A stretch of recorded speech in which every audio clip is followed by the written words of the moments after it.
You're listening to All Kinds of Catholic with me, Teresa Alessandro.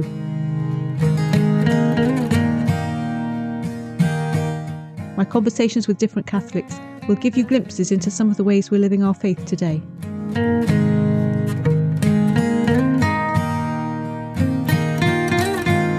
Pope Francis used the image of a caravan for our travelling together on a sometimes chaotic journey. And Pope Leo, quoting St. Augustine, reminds us, "Let us live well and the times will be good. We are the times."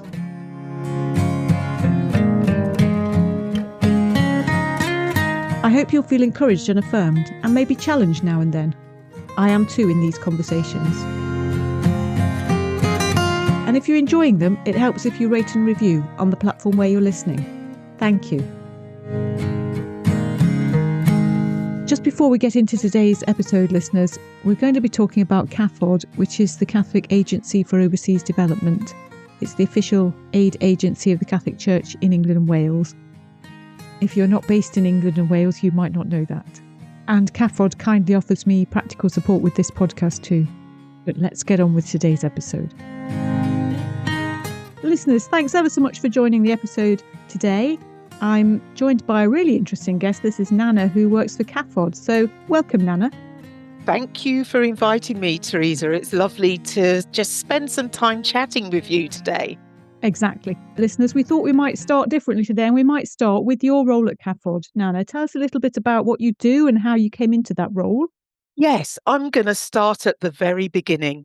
I came to CAFOD after doing a stint with the United Nations on a peacekeeping mission in Kosovo, what I believe is still called the Balkans today. My core career is in radio journalism, and I joined the UN to help them establish what they call a hearts and minds radio station after conflict. So a sort of peace radio station. And it was a life-changing experience for me because I'd never, ever been in the midst of an aftermath of a conflict. And I think it was that experience that made me realise that I didn't want to go back to the BBC to sort of just make programmes. But I can say it now, I think, being called to do something more. I had one little glimpse of that when I was at the BBC, when I interviewed two young boys, and they were boys, who were survivors of the Sierra Leone conflict. And they were only, 14, 15? They couldn't look me in the eye when they were speaking. You know, they were referred to as child soldiers or child combatants. And even then I was processing, this is not right. I came to CAFOD because my late husband said, "Oh, look, there's a really interesting job. And it's with a Catholic aid agency. And they're looking for somebody who's willing to travel to their Africa programs." Our son at the time was about 8-9 months old. And my late mum was still with us, and they just said, "Don't worry about it. We'll look after him. You get on." And so I joined CAFOD in the early 2000s, and I kind of felt like I had found the right place to start to understand how we can do development better. And I've grown with CAFOD over, I should be proud to say now, nearly 20 years. And I've seen how CAFOD has improved and improved and improved to do development better. Just knowing that CAFOD checks itself and says, you know, we're not there yet. We've still got to improve the way we do development, the way we work with and serve communities in the global south. So that was my initial journey, Teresa. Wow, Nana, thank you for sharing that. I'm now completely in awe of your skills and experience. And, you know, I'm somebody for whom peace is really, really important. So to be talking to you today with you having that experience on the ground in some of those places and talking to people involved, that's a great privilege. And now we've not spoken about your faith directly so far. Let's think about where your faith comes into this. I can hear you being able to say that you you were called. And I know that is hard to say sometimes. I've struggled with that myself also. We'd rather say something a bit more humble sounding, I suppose. Yes, yes. I mean, I can see how the Lord gave you those experiences and got you into this right place for you at the right time. But tell us a bit about what that felt like for you. Where was your faith in all of those terrible, at times, experiences? Do you know what? I'll start with when I was leaving for university, I remembered walking up Brockley Grove and saying, I'm done. God doesn't do it right. God doesn't care about women because, you're 18, you're a feminist. There's no way I'm going back into a church. I guess life takes over. God doesn't leave you. He's just showing you experiences, putting people in front of you. You don't always realize it at the time because you're young, but in that youth, and then as I, like to think became a bit more mature and had a sort of pinch of wisdom, I started perhaps to hear his voice more clearly for myself. So, where is God in all that journey? I can honestly say that in Kosovo, because of the experiences I had, what I'd seen, the people I'd met, I was angry because I thought, how can a loving God let this awful, awful, awful conflict happen? And these people, the animosity between the Albanians and the Serbians, and then on top of that, people feeling no sense of place anymore, no sense of joy, the waking up and feeling joyful in the mornings. I was in my early 30s then, so there was definitely a lot of anger. But as I came to CAFOD, and so now I've settled, I've got my son, I have my husband, and I don't know, things started to come together a bit more. And I just thought, oh, yeah, okay. My faith is a living faith. It throws everything at you, but that's fine because actually you're not on your own. You can only live your faith powerfully because you're surrounded by people that show you your faith. And that's what the experience at CAFOD has done for me. I have been very privileged to travel to many, many countries to see, to visit communities that CAFOD serves and to sit with partners. My first role at CAFOD was as the senior Africa officer. So I covered pretty much all of our program of work on the African continent. I don't know where to start with the stories. One of my first trips was to Kenya, to remote Kenya, up in Isiolo with herding community. The welcome, you can't help. You're trying not to cry. You're going, I'm not going to cry. I'm not going to cry. But you can't help but feel moved and touched by the generosity and openness and kindness of people. And I remember going into the home of one of the herders, just a simple circular hut, and there were no possessions. There was a horn, there was a pouch for the milk that they collected from their herd. There was maybe a little transistor radio connecting to the world. Everyone had some sort of Nokia small phone, but there was nothing else. Mats to sleep on, animal skins to sleep on. And I was traveling with a Times journalist. He literally said, Nana, I need to sit down and stop and reflect. He was Catholic himself. And he just said, I'm too blown away by this.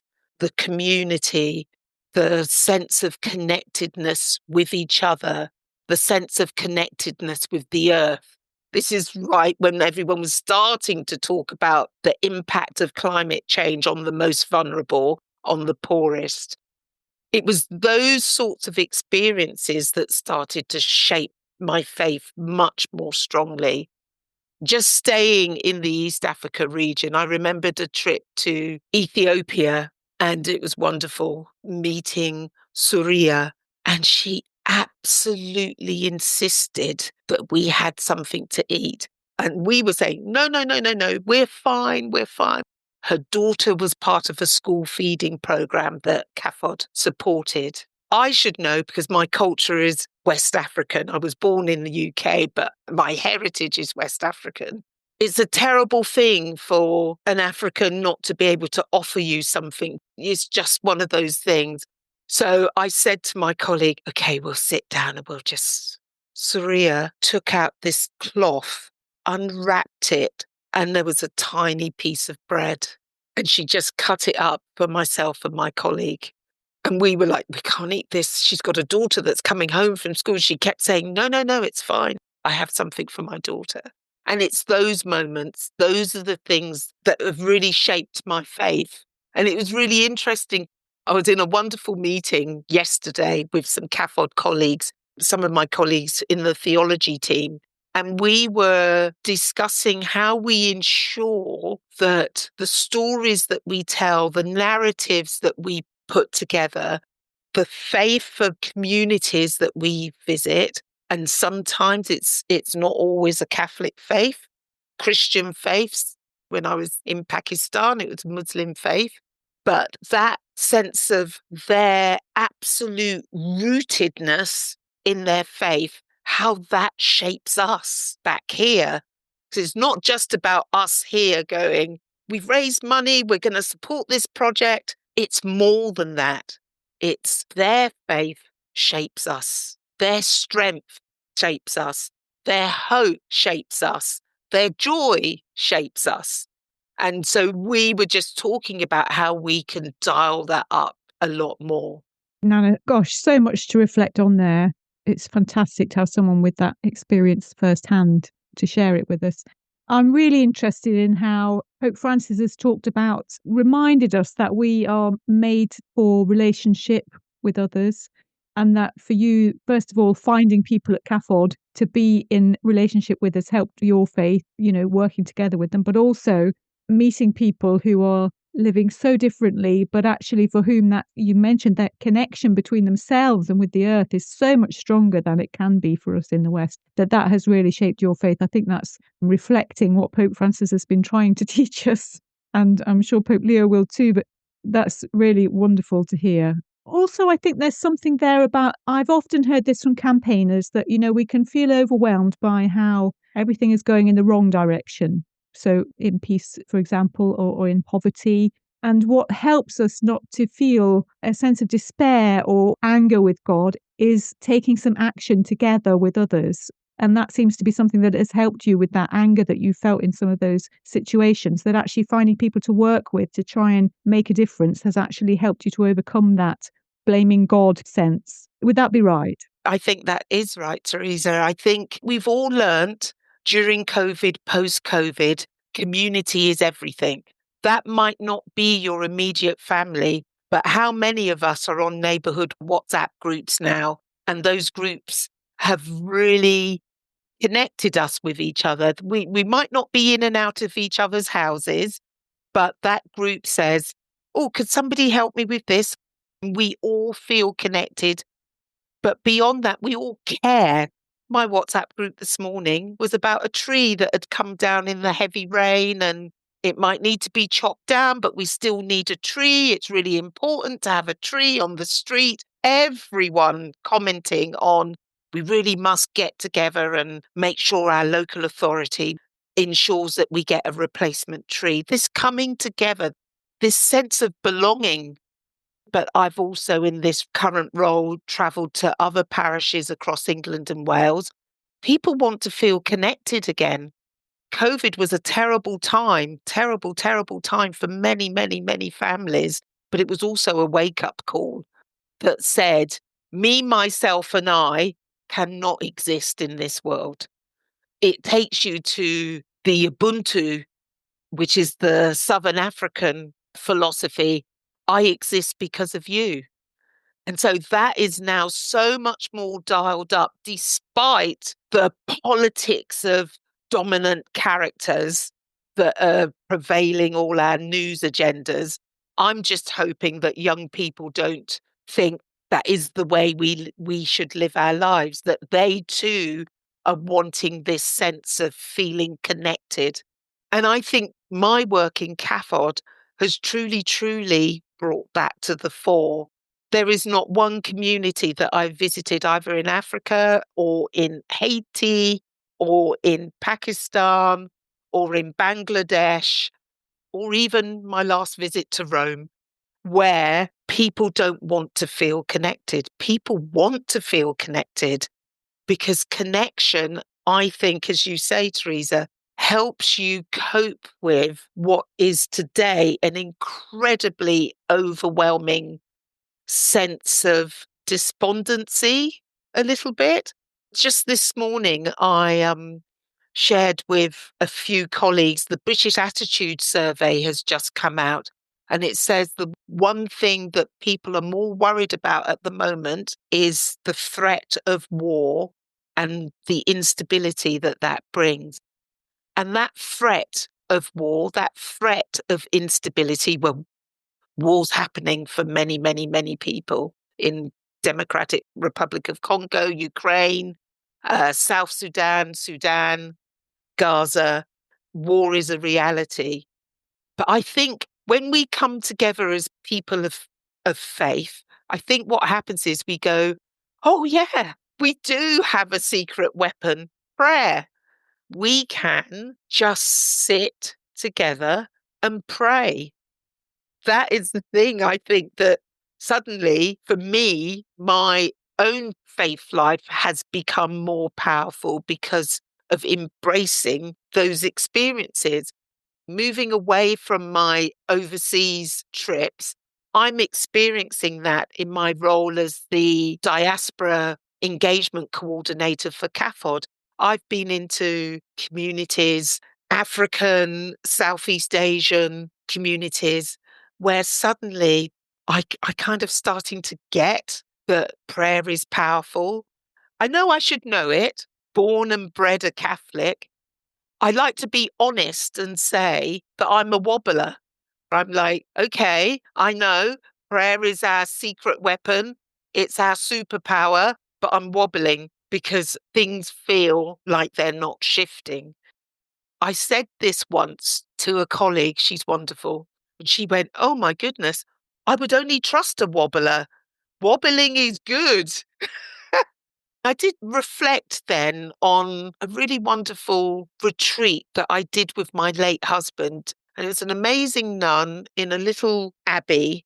I remember so clearly her saying, sometimes you just have to go into the tomb because you just need to sit there. And that is okay. And why is it okay?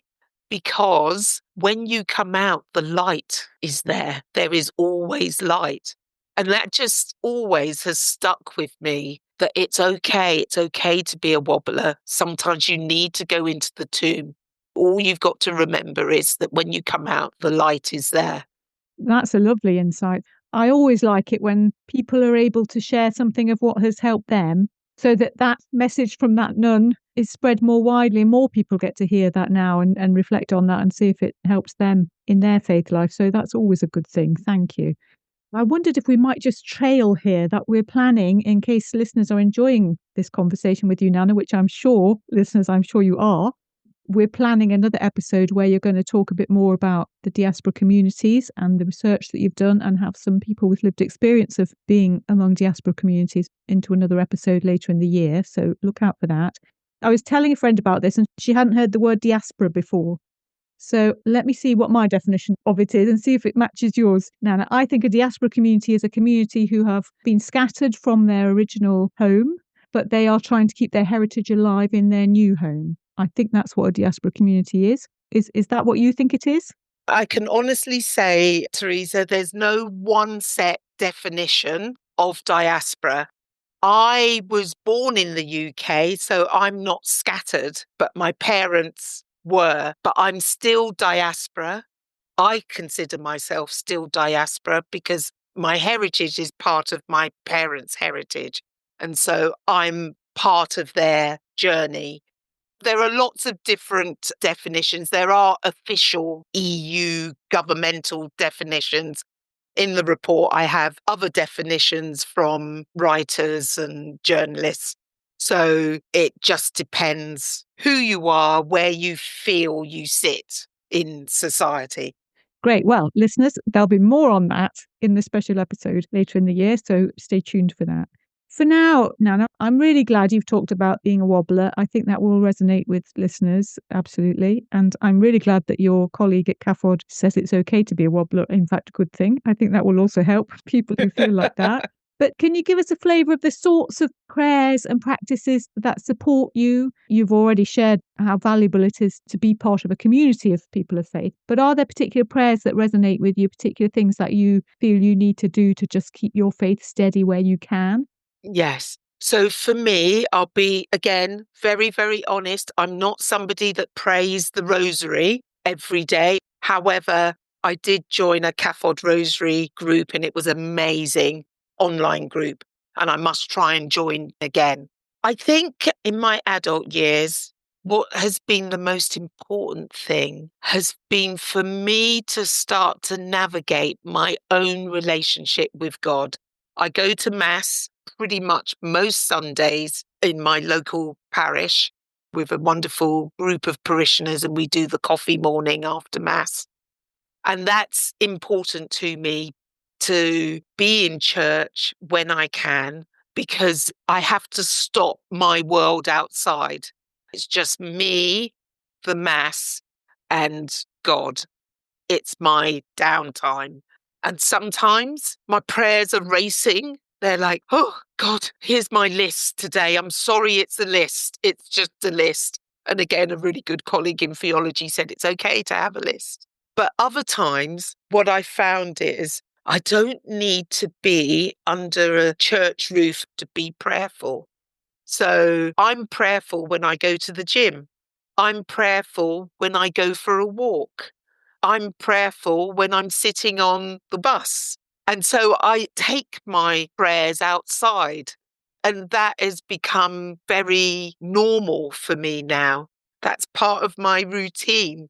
I do remember for CAFOD, Delia Smith said that it's okay to lie on the sofa for 15 minutes and just let all sorts of thoughts just come into your mind. You imagine Delia must be thinking about recipes and filming, and she said eventually all the kind of bubbling thoughts would disappear and you'll find yourself in a quiet, prayerful reflection space.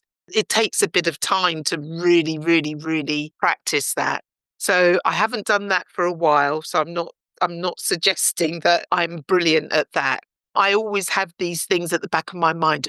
I must lie on that sofa when nobody's in the house and I can just practice that again. So I guess I just like my prayer life to be out there. I think there's something about just feeling ourselves to be in the presence of God when we're going about our activities, which is prayerful and connects us with the Lord. So I agree with your colleague who says a list is okay, and Delia who says lie on the sofa. I think it's all okay, isn't it? We're trying to be in the presence of God in different ways, and that changes and depends what else is happening. But yes, I think all our efforts, I hope and pray, are valuable to the Lord. Exactly. And oh, I forgot to mention that I get a regular reflection from a priest in Colchester, Father Pascal. It's literally 8 minutes long. It's just beautiful. There's a little song, a reading of the gospel, his reflection, a little song, and close. And that sometimes is just all I can do that day, but I know that it comes onto my WhatsApp every morning. And so that is also wonderful. And I guess, young people, that's where they're finding their prayer life online. I know my son logs on to all sorts of prayers online. Now, we're working towards the end of the conversation, Nana, but I think it would be really nice to just revisit peace a little bit because you have had that experience of being in a place where there has been terrible conflict. If only there was an easy way for us not to keep going to war and killing each other, I think we would have found it. I know you can't offer a simple two-step solution, But do you have any thoughts about, I was very struck by you mentioning the animosity that you experienced in Kosovo between the different groups who had been at war.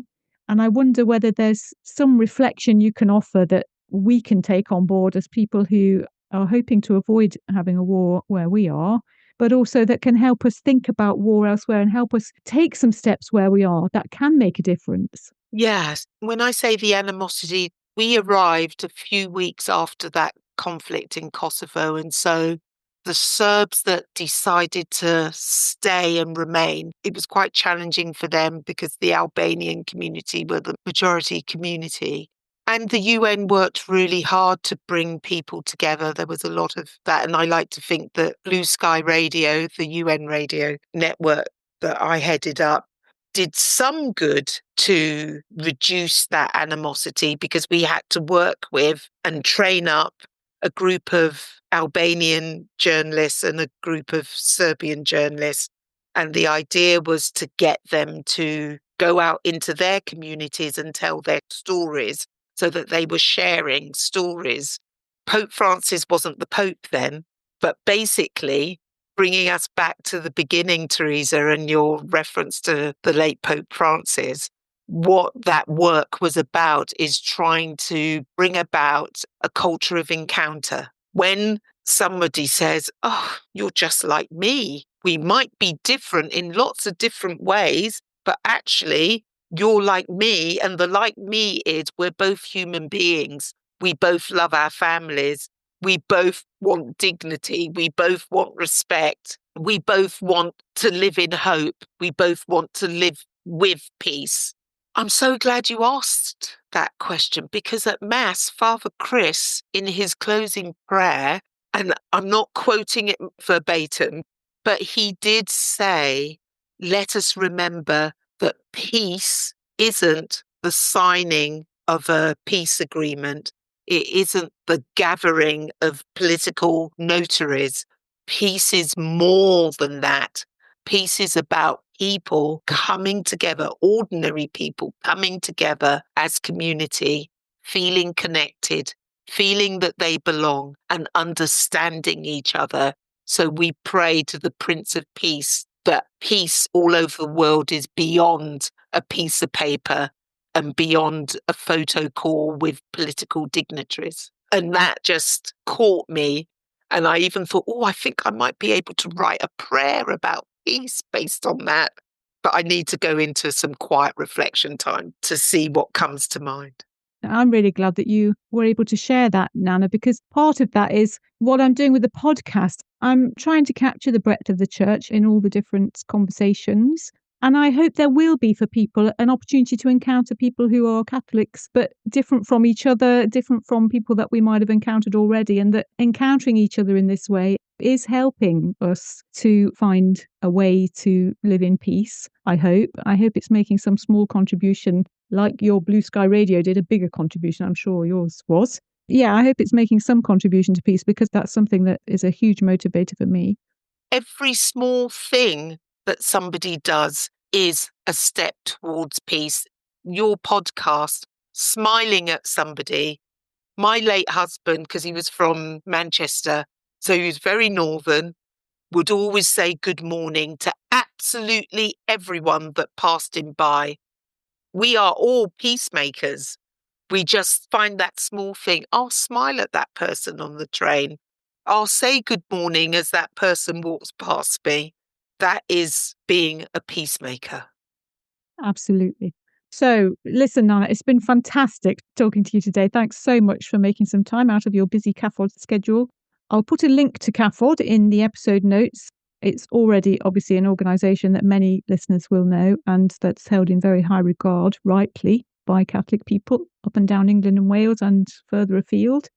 It's been great to hear your reflections from far-flung parts of the world as well as really, really close to home. Thanks so much for being honest about your faith journey. I think that really helps all of us when we can be honest with each other about our ups and downs in our faith and the things that help us. And listeners, I know you will be looking forward to hearing from Nana again in that episode coming up in the autumn. Thank you very much, Nana. And thank you for having me, Teresa. Thanks Thanks so much for joining me on All Kinds of Catholic this time. I hope today's conversation has resonated with you. A new episode is released each Wednesday. Follow All Kinds of Catholic on the usual podcast platforms. Rate and review to help others find it. And follow our X, Twitter and Facebook accounts @Kinds of Catholic. You can comment on episodes and be part of the dialogue there. You can also text me if you're listening to the podcast on your phone, although I won't be able to reply to those texts. Until the next time.